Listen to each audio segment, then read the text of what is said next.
বাংলাদেশ জামাতে ইসলামের আমিরের বক্তব্য আমরা যারা এখনো শুনিনি, একটু কষ্ট করে দয়া করে সবাই বক্তব্যটা শুনে যাবেন। জামাত ইসলামের আমির কি বলে একটু শুনুন। সেবক হবে ইনশাআল্লাহ। তাই জনগণের ভালোবাসায় বাংলাদেশ জামাতে ইসলামিক থেকে সংসদ সদস্যরা নির্বাচিত হয়ে সরকার গঠন করেন, তাহলে কোন এমপি কোন মন্ত্রী আগামীতে সরকার কিন্তু প্লট গ্রহণ করবে না। কোন এমপি এবং কোন মন্ত্রী ট্যাক্সবিহীন কোন গাড়ি চড়বে না। কোন এমপি এবং কোন মন্ত্রী তার নিজের হাতে কোনো টাকা চালাচালি করবে না।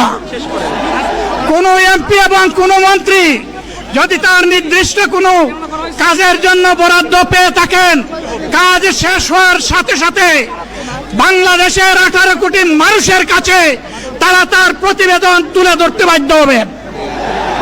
সম্মানিত বন্ধুগণ, চাঁদা আমরা নিব না, দুর্নীতি আমরা করব না, চাঁদা আমরা নিতে দেব না, দুর্নীতি আমরা সহ্য করব না।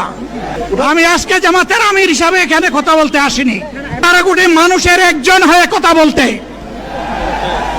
আমি শিশুদের বন্ধু, আমি যুবকদের ভাই, আমি বয়স্কদের সহযোদ্ধা, আমার বোনদের আমি ভাই। সুতরাং তাদের মুক্তির জন্যই আমি দায়িত্ব নিয়ে আজকে এখানে দাঁড়িয়েছিলাম। আপনাদের কাছে দোয়া চাই, ইনসাফের ভিত্তিতে একটি দেশ গড়ে তোলার জন্য